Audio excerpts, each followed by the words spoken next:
La France est nulle. Joli aphorisme de Noël décrété par Alex Hitchens. La France est nulle. Alors bon, écoutez, pourquoi au juste est-ce que la France est nulle? Made by Alex Hitchens. Il va nous parler de sécurité, d'éducation et d'immigration. Je me demande bien pourquoi est-ce qu'il est tellement obsédé par cette petite politique complètement anecdotique de la France. Bon alors allons-y les amis. Que nous dit notre ami Alex Hitchens et comment est-ce qu'il nous le dit sur la nullité de la France, ou moi plutôt selon moi de l'État français? Et on voit ça ensemble tout de suite.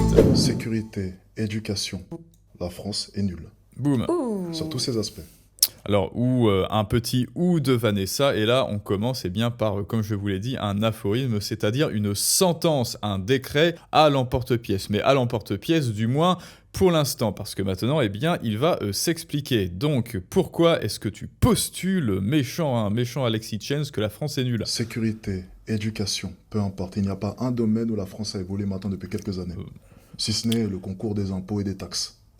Si, ça a beaucoup évolué, mais en mal, justement, ça a régressé. Pour le coup, on est bel et bien premier. Ou deuxième, je crois, ça dépend. On se bat avec la Belgique.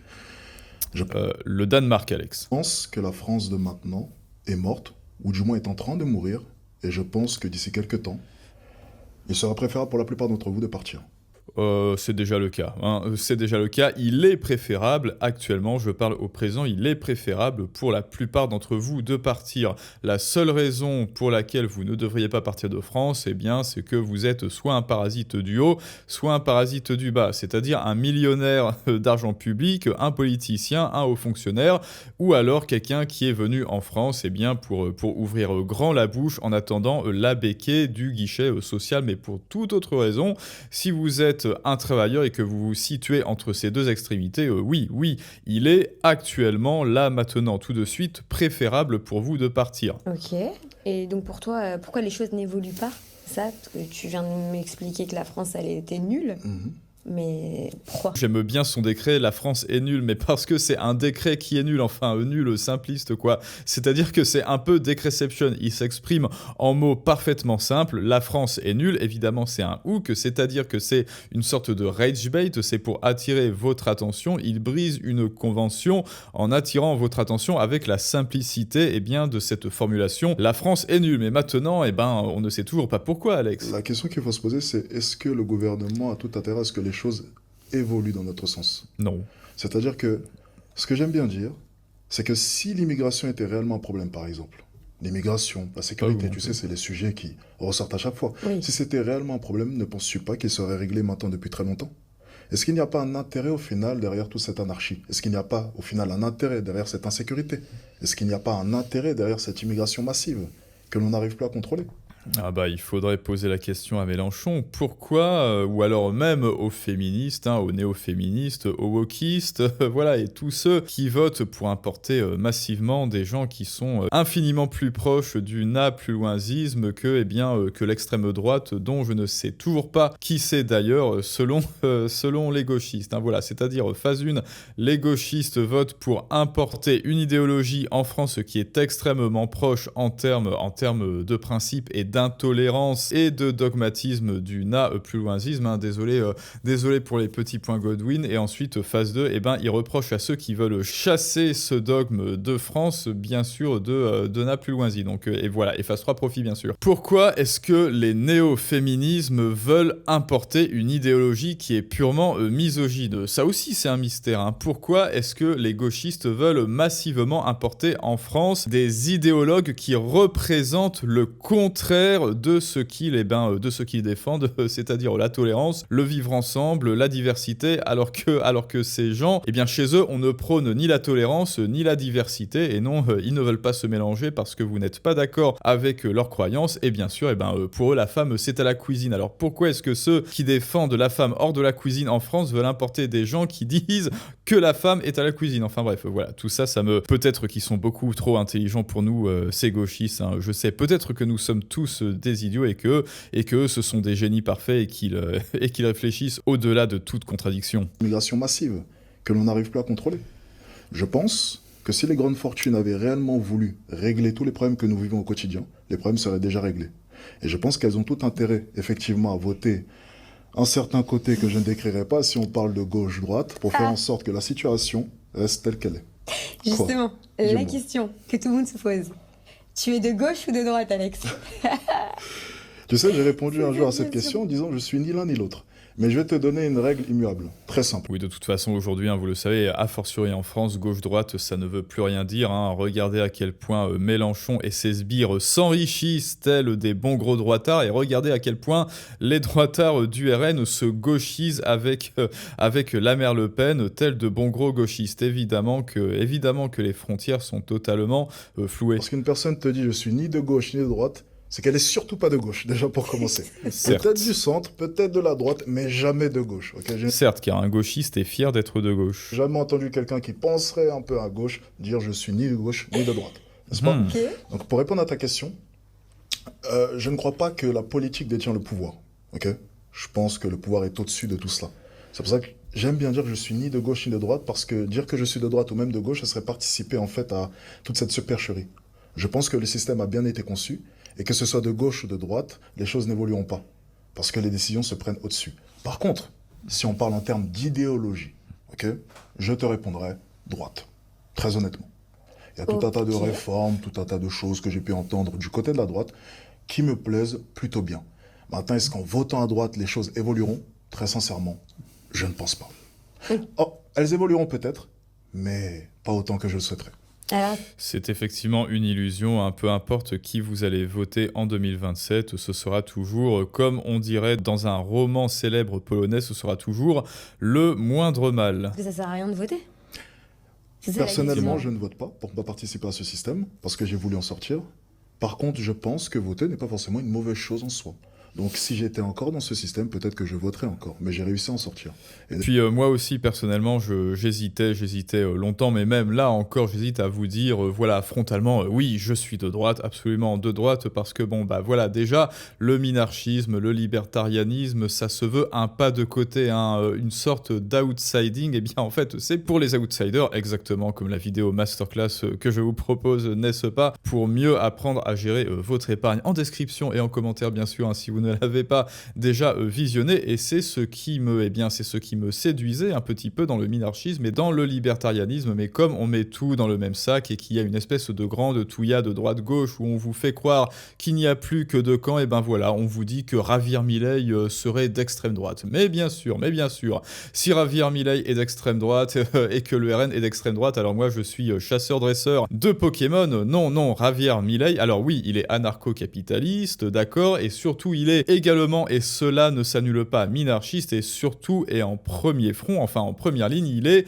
libertarien, et c'est ça qui est plutôt séduisant, parce que la droite française n'est en rien libertarienne, c'est juste une espèce d'ersatz de gauchisme, et la droite en France est infiniment plus à gauche que le plus gauchiste des autres partis, voilà, par exemple en Argentine ou au Japon. Autrement dit, eh bien c'est circonstanciel, gauche et droite, c'est circonstanciel, et c'est pour ça que moi, personnellement, j'en ai plus que marre de cette espèce de monde manichéen gauche-droite. Donc ça n'est pas que je ne m'assimile pas soit à la gauche et à la droite, mais en fait je ne m'assimile pas au système, au monde, au paradigme imposé gauche-droite. Je me considère, eh bien comme je vous l'ai dit, minarchisme libertarien, et ça c'est déjà un pas de côté d'outsider de ce monde, de ce paradigme que l'on souhaite vous imposer, où on vous dit soit vous êtes senior Sith, soit vous êtes un gentil chevalier de Jedi avec Florent Méluche. D'ailleurs, je conseille à toute personne qui me regarde là maintenant de sortir de ce système. Tout simplement. Il faut partir de là. Effectivement. Mais si plus personne vote, ça va se passer comment? Non, tu sais, le monde n'est pas fait ainsi. Souvent, l'argument que l'on m'avance, c'est oui, mais si tout le monde pensait comme toi, qui travaillerait pour... Ça ça fonctionne jamais comme ça. Ok. 99,99% des gens n'ont pas la mentalité pour pouvoir sortir de ce système. Et le monde est très bien fait ainsi. Par contre, moi, j'incite le 0,001% ou même 0,01% à penser comme moi et à agir comme moi. On est une minorité au final à penser ainsi. Donc ne t'inquiète pas. Jour au lendemain, il n'y aura pas 1 million d'Alex Hitchens qui se mettront à prendre des décisions comme moi. Ne t'inquiète pas, ce sera une minorité de personnes et nous n'allons pas avoir un impact significatif. Ce sera toujours le cas, non pas parce qu'il est absolument impossible d'éveiller les consciences, bien sûr que si, mais c'est aussi une question d'équilibre dans le monde humain. Pour toi, Mhm. est-ce que c'est à cause de l'immigration Oula, qu'il y a autant de violence Oula. en France? oulala. Ok. Alors, Sans même parler d'immigration, déjà pour commencer, s'il y a une augmentation démographique, techniquement la violence augmente. C'est-à-dire que si on est de plus en plus quelque part, logiquement la violence augmente. Maintenant, J'aime bien, il fait des petites précautions oratoires et c'est très bien, il s'y connaît en éloquence parce qu'il n'a pas dit mais, il a dit maintenant, justement pour ne pas braquer et ne pas réveiller la réactance chez vous. Donc ça, il connaît cette petite astuce. est-ce que ta question, ce serait pas plutôt, est-ce que l'immigration, une certaine immigration d'une certaine zone, n'est pas problématique et n'aurait pas une plus haute tendance à commettre des crimes ou des vols, donc à faire des actes de violence? Là, à ce sujet-là, je te répondrais que malheureusement, étant donné que je suis noir, tu vois, je vais être obligé d'admettre certaines choses. Oui, l'immigration comme on l'entend, parce qu'on parle rarement d'immigration côté Asie, n'est-ce pas? Oui. On parle rarement d'immigration côté Afrique du Sud, Il faut être Amérique honnête, du Sud, on parle de excuse-moi. noirs et d'arabes. On parle de noirs et d'arabes. Voilà, ok on va être cash. Toute personne honnête dirait simplement que penses-tu des noirs et des arabes? Les noix et les arbres, attention. Voilà, tout Et simplement. penses-tu qu'ils soient Oui. problématiques en France, n'est-ce pas? Je suis Voilà. honnête, donc je le dis. Eh bien, je pense que si on regarde de manière honnête la situation, oui, c'est problématique. Maintenant, quelles sont les raisons? Ça, c'est beaucoup plus intéressant. Parce que admettre que c'est le cas, oui, c'est déjà un exercice très dur. La majorité des gens n'arrivent pas à le faire. Je suis honnête, j'admets que oui. À l'heure actuelle, l'immigration, noire, arabe, peu importe, est problématique. Maintenant, les raisons derrière celle-ci. On m'avance souvent le manque d'argent, forcément, le manque de structure dans les quartiers, dans les cités, Bien sûr. le manque d'accès apparemment à l'éducation. Comment ça, le manque de structure? Avec 70% de mon pognon, vous n'arrivez pas à faire des structures? Non mais attendez, vous avez vu les infrastructures dans le 93, etc. Ce sont des quartiers qui sont privilégiés pour ça, donc non, bien sûr que non, ça n'est pas une question de « oh les malheureux, ils n'ont rien à faire, ils s'ennuient ». Oui, parce que moi j'avais dit ça une fois, c'était du 3e degré, hein, voilà. C'était du 3e degré, alors désolé, voilà. Désolé Jean-Michel, le 1er degré, mais bon voilà, c'est tout ce que l'on dit sur cette chaîne, ça n'est pas l'immigration en soi le problème c'est qu'en France on a un sérieux souci en qualité et en quantité d'immigration et surtout, eh bien, a fortiori aujourd'hui où nous sommes en déficit, il faut vraiment voir déjà l'État français, c'est une entreprise comme une autre et en tant que gestionnaire d'entreprise, eh ben, le président doit se dire, ok, si j'accueille ces gens, donc ces travailleurs, hein, voilà, ces travailleurs ou ces étudiants, quel est le retour sur investissement? Chaque personne qui vient en France et qui dit je veux habiter ici et donc qu'est-ce que je peux faire pour la France et non pas qu'est-ce que la France peut faire pour moi. Donc ça déjà c'est la première condition sine qua non et aussi et surtout eh bien on doit se dire en tant que bon gestionnaire en quoi cette personne constitue un bénéfice. Eh bien oui pour les caisses de l'État français et par extension eh bien pour la France en général. En quoi et en combien de temps surtout eh bien tout l'argent que l'on va mettre sur la table pour accueillir cette personne, dans combien de temps est-ce que cela nous sera remboursé? Donc oui, quand on est gestionnaire de l'État français ou alors à la Cour des comptes, etc., eh bien il faut penser PER, ROE, ROI, donc retour sur investissement et combien est-ce que d'argent j'investis dans chaque personne et à partir de quand est-ce que cela va m'être profitable et plot twist pour eh bien 90% des gens que l'on importe en France, le retour sur investissement est négatif et c'est ça le souci, c'est qu'il nous coûte plus qu'il ne rapporte. Et bah écoutez, pour les autres migrants bien sûr tels que Elon Musk ou Léonard de Vinci ou Jürgen le banquier suisse ou toute personne qui veut travailler bien sûr et qui a déjà de quoi subvenir à ses besoins et qui s'intègre, eh bien écoutez, bienvenue bien sûr, bienvenue. Mais au final, tout le monde va à l'école et l'école est gratuite, donc je ne comprends pas réellement. Bref, on peut avancer tout un tas d'arguments. Non, c'est pas gratuit Alex. Hein. Moi, ce que je fais généralement comme exercice, c'est prendre un comparatif. Donc je vais prendre par exemple l'immigration noire, arabe, peu importe, et je vais la comparer à d'autres types d'immigration. Est-ce qu'on rencontre les mêmes problèmes chez les autres immigrés? C'est ça la question que je me pose. Tu prends les Indiens, ok? Les Indiens, une immigration relativement pauvre, les Indiens. Je pense que tout le monde peut en témoigner. Il y a le quartier juste derrière d'ailleurs, le quartier indien. Bien sûr. Juste derrière. Comment ça, un immigré japonais, voilà, il arrive à Paris et il se tient bien, quoi, il apporte de l'argent à la France et il fait aucun grabuge, mais comment ça se fait? Est-ce que ce serait pas culturel? Je ne sais pas. Eh ben écoutez, dites-moi en commentaire. Du Nord, est-ce que réellement tu as souvent entendu des problèmes avec les Indiens? Non. Ok, on peut s'accorder déjà sur ce point. Maintenant, on va m'avancer un autre argument.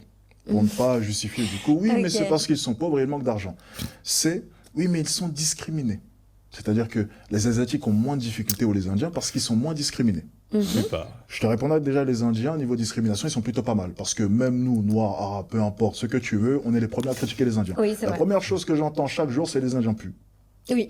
Les Indiens savent juste faire la cuisine et j'en passe, bref. Tout un tas de discriminations que tout le monde peut reconnaître et que tout le monde sait. Je condamne fermement. Je vais simplement dire une chose par rapport à ça. Je pense que se victimiser n'est pas la bonne manière d'évoluer.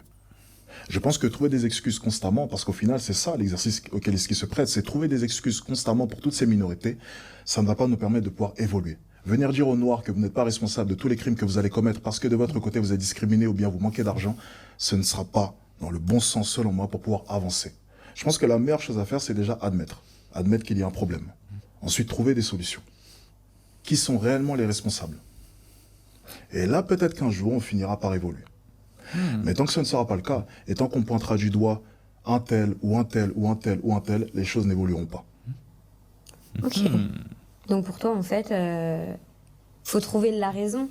La raison. Plutôt que de Pointer dire du doigt. c'est de la faute Exactement. du racisme, c'est de la faute de... Je vais dire honnêtement, Oui, alors celui qui s'imagine vraiment que les Européens, et a fortiori les Français, sont rapuloincistes, n'a jamais mis les pieds hors de France. Voilà, les gens qui s'imaginent que les Occidentaux et donc les Français sont rapuloincistes et discriminent et sont xénopluloinphobes, je ne sais pas quoi, ils n'ont jamais voyagé hors d'Europe. Voilà, ils ne sont jamais allés dans des superbes contrées lointaines du nord du Sud. Vous savez, hein, ceux que la LFI veut importer en masse au nom de la tolérance et de la xénophilie, etc. rarement vu, tu vois, dans une cité où peu importe, les habitants qui à un moment donné se mettent à manifester contre justement les mêmes membres de cette cité. Je t'explique. Dans un quartier, tu as 90%, 95% des gens qui veulent réellement évoluer et tu as une petite minorité qui ne veut pas évoluer. Au bout d'un moment, les problèmes, il faut les régler en interne. Oui. Ce n'est pas le gouvernement qui va venir les régler. On le sait, dans un quartier, tu as une minorité de personnes qui viennent salir l'image de celui-ci, qui viennent dealer en bas des bâtiments, qui ne veulent pas travailler, qui commettent des crimes, qui agressent. C'est une minorité. On doit se soulever contre ces personnes-là. Ça sert à rien de venir pointer du doigt le gouvernement. Le gouvernement ne fera rien. Ça sert à rien de venir pointer du doigt l'extrême droite. L'extrême droite n'est pas dans les quartiers. Ne t'inquiète pas. Le réel problème, c'est nous. Et tant que nous n'arriverons pas à admettre que le réel problème, c'est nous, les choses n'évolueront pas. Parce qu'on va à chaque fois pointer du doigt. Parce qu'on va à chaque fois pointer du doigt et l'extrait s'arrête. Et effectivement, eh bien, c'est une minorité. Alors, faut-il continuer de donner de l'argent, donc d'investir des liquidités dans ces minorités en sachant que le ROI, le retour sur investissement, sera négatif pour l'État français, sera négatif pour la France et donc pour les Français et que, autrement dit, là, on vous oblige à investir dans une action en bourse dont vous savez qu'elle baissera inéluctablement et qu'elle ne vous apportera aucun dividende et qu'elle ne remontera jamais et que son ROI et son PER seront toujours négatifs. Eh bien les amis, maintenant c'est à vous de me le dire et moi je trouve que notre ami Alexis Tshens est plutôt éloquent, hein. Et si vous aussi d'ailleurs vous avez des idées à partager, vos idées à partager, que vous ne savez pas les vendre, que vous ne savez pas communiquer votre valeur, leur valeur, votre domaine d'expertise, que vous ne savez pas parler de ce qui vous tient à cœur, eh bien d'autres le feront à votre place, que cela soit Alex Hitchens d'ailleurs ou la LFI, pour dire oui, bien sûr, bravo Aboubacar, tu es le bienvenu, prends tout l'argent des Français et c'est pas grave si c'est du pur gaspillage économique à l'échelle étatique. Et pour cela, vous le savez, il y a la masterclass, les clés de la persuasion en description et en commentaire. Et je vous dis à tous à très bientôt pour un prochain storytelling du monde moderne, mais ça, c'est une autre histoire.